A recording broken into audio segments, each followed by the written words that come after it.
Steven Spielberg, the name itself is movie magic. For over 50 years, he's been the architect of our dreams. The director who gave us timeless classics like E.T., Jaws, Jurassic Park, and Schindler's List. He's a living legend, a titan of cinema whose work has shaped Hollywood and touched billions of hearts. His sets are famous for being meticulously planned, epic in scale, and a place where history gets made. By all accounts, he's a respected, revered, and genuinely collaborative leader. But what happens when the magic fades and personalities clash? What happens when the insane pressure of a blockbuster, competing creative egos, and the chaos of life collide on set? Hate is a strong word, and the stories we're about to tell are complex. But behind the beloved films and the carefully crafted image, there's a history of intense on-set friction and backstage drama. For every celebrated collaboration, there are whispers of a partnership that went sour. Today, we're pulling back the curtain. We're diving into the long-buried reports and candid confessions that show a different side of the legendary director. This isn't just about the films you love, it's about the battles fought to make them. These are the 7 actors who, through difficult behavior or public betrayal, reportedly landed in Steven Spielberg's bad books. Kicking off our list is a name that might come as a shock. At number 7, it's Harrison Ford. Now, this isn't a story of outright hatred. You don't create a character as legendary as Indiana Jones without a deep foundational respect. Theirs was a partnership that spanned 4 decades and created one of the most beloved heroes in film history. But sometimes the closest relationships hide the biggest disagreements, where creative differences feel less like professional disputes and more like personal blows. Their conflict was a slow burn, a series of creative clashes that reportedly eroded their once solid bond. Their legendary collaboration started with a bit of luck. Spielberg's first choice for Indy was actually Tom Selleck. But when Selleck had to drop out for Magnum P.I., Spielberg turned to Ford. Fresh off his success as Han Solo, Ford was wary of being typecast, but he was won over by the chance to create a unique hero. Right away, their dynamic was built on trust. It was Ford who, while suffering from dysentery on the set of Raiders of the Lost Ark, famously improvised, "Why don't I just shoot the guy?" during a long sword fight scene. Spielberg loved it, and an iconic movie moment was born. Ford wasn't just an actor playing a part. He was a co-creator of Indiana Jones, but the foundation started to crack during the development of the 4th film, Indiana Jones and the Kingdom of the Crystal Skull. The main issue was George Lucas's idea to bring aliens into Indy's world. Both Spielberg and Ford were reportedly unhappy with this sci-fi turn. Ford allegedly told Lucas there was no way he was being in a Spielberg movie like that. Spielberg was also hesitant, but out of loyalty to his old friend and producer, he went along with it. That compromise seemed to fester. The film was met with fan disappointment, and the infamous "nuke the fridge" scene became a pop culture punchline. Co-star Shia LaBeouf later publicly said that Harrison Ford was not happy with the movie. The failure of Crystal Skull to live up to the legacy seemed to hit the actor-director. Relationship the hardest, the final fracture reportedly happened during the troubled development of Indiana Jones 5. The project was stalled for years, with multiple writers and scripts. Screenwriter David Koepp revealed that he and Spielberg tried several versions, but they could never get Spielberg, Ford, and the studio to agree on one vision. The disagreements were so deep that in February 2020, Spielberg did the unthinkable. He stepped down as director, a move that shocked the industry. He said he wanted to pass the torch to a new generation, but insiders whispered that the constant creative differences had finally taken their toll. While the split seemed friendly on the surface, Spielberg walking away from the franchise he built with Ford spoke volumes. It was the quiet end of one of cinema's greatest partnerships, soured not by a single fight, but by years of creative friction. At number 6, we have an actor whose intensity is the stuff of Hollywood legend, Dustin Hoffman. The conflict here wasn't personal, but a fundamental clash of creative styles that reportedly made the set of 1991's Hook a real challenge. Hoffman is a master of method acting, where you live and breathe your character on and off camera. Spielberg, on the other hand, is a master planner who maps out every single shot with military precision. When these two opposing forces met, the result was a constant tension that tested everyone's patience. Dustin Hoffman went all in for the role of Captain Hook. He reportedly never broke character on set, treating his co-stars, including the kids, playing the Lost Boys with the same aggression as his on-screen persona. Dante Basco, who played Rufio, has talked about how Hoffman was his adversary even between takes, constantly prodding him to keep the on-screen antagonism real. One crew member noted that Hoffman's method approach made him a little aggressive and mean-spirited, figuring it was all part of his character. This immersive technique is famous. The best-known story comes from the set of Marathon Man, where Hoffman stayed up for days to look genuinely exhausted for a scene. His classically trained co-star, Sir Laurence Olivier, famously asked, "My dear boy, why don't you try acting? It's so much easier." That exact sentiment reportedly echoed on the set of Hook.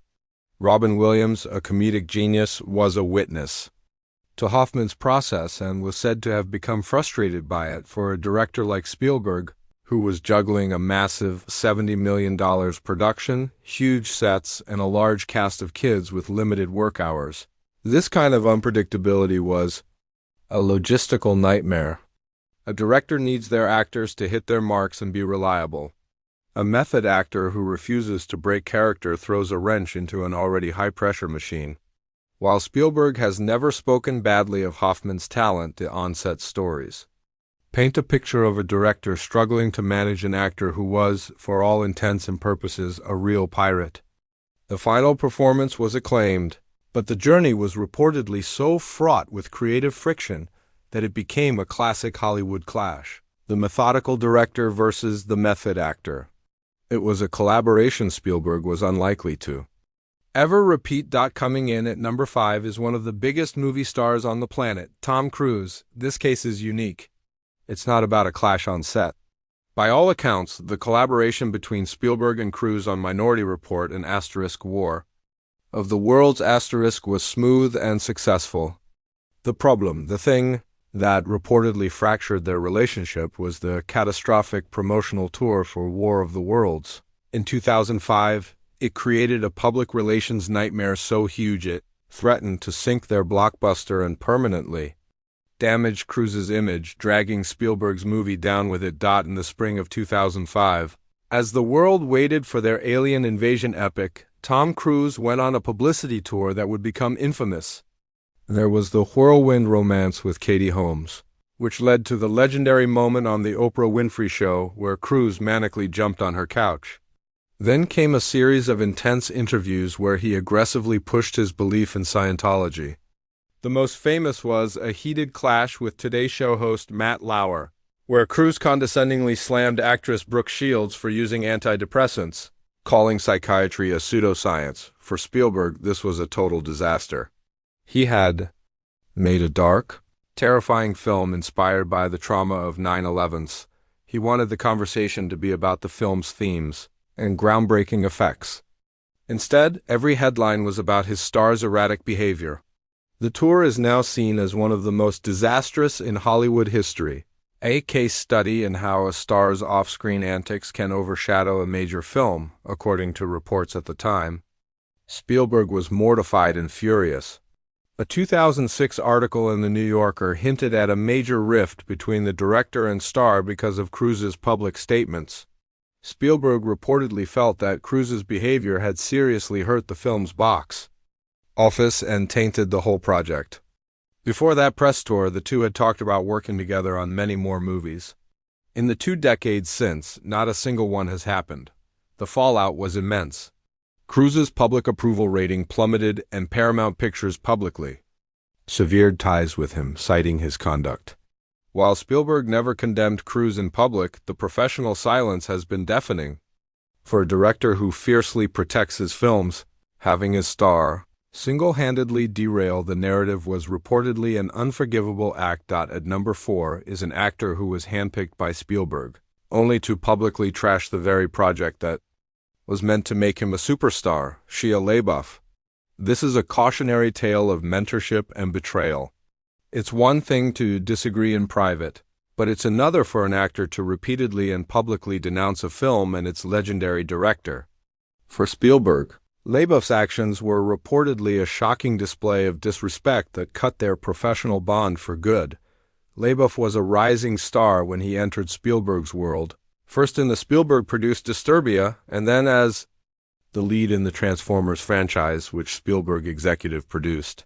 This led to LaBeouf being cast as Mutt Williams, Indiana Jones's son, in 2008's Indiana Jones and the Kingdom of the Crystal Skull. It was a huge role, setting him up to inherit the fedora from Harrison Ford, but it's more personal. You get there, and you realize you're not meeting the Spielberg you dream of, he said. You're meeting a different Spielberg who is in a different stage in his career. He's less a director than he is a F*** King Company. He complained that Spielberg's directing style was too rigid and stifling, concluding, "I don't like the movies that I made with Spielberg." For Spielberg, this was reportedly the ultimate betrayal. He had championed LaBeouf, given him the keys to 2 massive franchises, and basically anointed him as the next big thing. In return, LaBeouf publicly repudiated their work and attacked him personally. Hollywood is built on relationships and loyalty. By breaking that unwritten rule so openly, LaBeouf burned his bridge with one of the most powerful people in the industry. There was no coming back from that. At number 3, we have a legend from a legendary film, Robert Shaw, the man who immortalized the obsessed shark hunter Quint in the 1975 masterpiece, Jaws. This one is complex because the main feud on the Jaws set wasn't between Spielberg and Shaw, but between Shaw and co-star Richard Dreyfuss. But Spielberg, a young director in his late 20s on his first blockbuster, was trapped in the crossfire of a brutal on-set war. Managing that dynamic on top of a famously troubled production reportedly made directing Shaw an absolute nightmare. The conflict between Robert Shaw and Richard Dreyfuss was a clash of generations and personalities. Shaw was a seasoned, hard-drinking British actor who saw the younger, confident Dreyfuss as an arrogant punk who needed to be put in his place. From day one, Shaw made it his mission to torment Dreyfuss. Roy Scheider, who played Chief Brody, recalled that Shaw really thought Dreyfuss needed a real slapping down. Shaw's methods were relentless. He would mock Dreyfuss's weight and his performance. Spielberg himself remembered how Shaw would try to psychologically break his co-star, saying Robert would basically humiliate Richard into taking a chance. Shaw's heavy drinking only made his behavior worse. For Spielberg, this was a disaster. He was the captain of a sinking ship, literally, and his 2 lead actors were at each other's throats. The tension created pure misery. In one infamous incident, Dreyfuss, fed up with Shaw's taunting, snatched a glass of bourbon from his hand and threw it overboard. Spielberg said it got ugly. Shaw later retaliated by aiming a fire hose directly at Dreyfuss's face while he was trying to act. While Spielberg later admitted the real-life animosity probably made their on-screen chemistry better, the day-to-day reality was hell. He was trying to wrangle a malfunctioning 25-foot mechanical shark and film on the open ocean. The last thing he needed was to play referee. Shaw's performance as Quint is iconic and earned him an Oscar nomination, but for the young director trying to hold his film together, Shaw's behavior, fueled by alcohol and a vendetta against his co-star, was a huge source of stress. It wasn't that Spielberg hated Shaw the artist, but he surely hated the chaos his presence brought to an already impossible set. And now for the other side of that legendary feud. At number 2, it's Richard Dreyfuss. The story of Dreyfuss and Spielberg is one of the most complicated on this list. Their relationship started in the fires of Jaws, grew into a successful partnership on Close Encounters of the Third Kind and Always, and has now, nearly 50 years later, curdled into public disappointment. While the onset feud was with Robert Shaw, Dreyfuss now seems to hold Spielberg responsible for letting a false story about it fester for decades on the set of Jaws. Dreyfuss was the target of Robert Shaw's constant psychological attacks. Spielberg was caught in the middle. For his part, Dreyfuss has always said the feud was mostly one-sided and for show-on-set provocations that weren't real hatred. He described Shaw as a kind man who would transform into an evil troll on the way to set, with Dreyfuss as his target. For years, the story of the Shaw-Dreyfuss feud was just Hollywood lore. But then came The Shark is Broken, a Broadway play by Robert Shaw's son Ian about the making of Jaws. The play paints Dreyfuss as an arrogant, neurotic fool, a portrayal that deeply wounded him. This is where Spielberg comes back in. Dreyfuss believes the myth of the great feud was kept alive over the years, partly by Spielberg, who he feels never corrected the record. I have to say that Steven knew better, knew that there was no feud, Dreyfuss stated in a blistering 2023 interview with Vanity Fair. There was an ongoing kind of humor between us, and I hold that against ... Steven. The pain in his words is obvious. He feels that Spielberg, his friend and collaborator, let his reputation be damaged for the sake of a good story. I don't think they just gave it any thought that it would hurt me, and it did, he confessed. He ended with a devastating take on their relationship. I have enormous respect for Steven's talent as a director. I guess I don't have as much for his talent as a friend. This is a feud born not on a chaotic film set but in the echo chamber of Hollywood lore nearly half a century later. In Dreyfuss's view, Spielberg chose the myth over the man. Section 7, Number 1, Julia Roberts, and here we are. The number one spot. The most well-documented, openly discussed, and by all accounts, the most genuinely miserable collaboration in Steven Spielberg's entire career. The actor who reportedly pushed the director to his breaking point is none other than Julia Roberts. During the filming of 1991's Hook, their on-set clash was so notoriously difficult it earned the actress a cruel nickname and resulted in Spielberg publicly saying he would never work with her again. Julia Roberts was cast as Tinker Bell at the absolute peak of her fame. She was America's sweetheart, the star of Pretty Woman. But the person who showed up to the set of Hook was reportedly not that charismatic star. By her own admission, she was going through an intensely difficult time. Her engagement to Kiefer Sutherland was imploding in a very public and messy way. The wedding was called off just days before it was supposed to happen. This personal turmoil spilled onto the set. Roberts's role as Tinker Bell required her to act almost entirely alone, against a green screen separated from the other actors. This isolation, combined with her emotional distress, reportedly led to behavior described as difficult and sullen. Crew members, frustrated with her demeanor, allegedly gave her the nickname Tinkerhell. For Spielberg, managing a technically complex and expensive production, the situation was a nightmare. The film's schedule reportedly ballooned from 76 days to over 100, and the budget swelled, with the disruptions around his troubled star being a big factor. In a remarkably candid 1992 interview with 60 Minutes, Spielberg didn't hold back. When asked about the rumors of Roberts's difficult behavior, he said, "It was an unfortunate time for us to work together." The interviewer, Ed Bradley, then pressed him, asking if he would ever work with her again.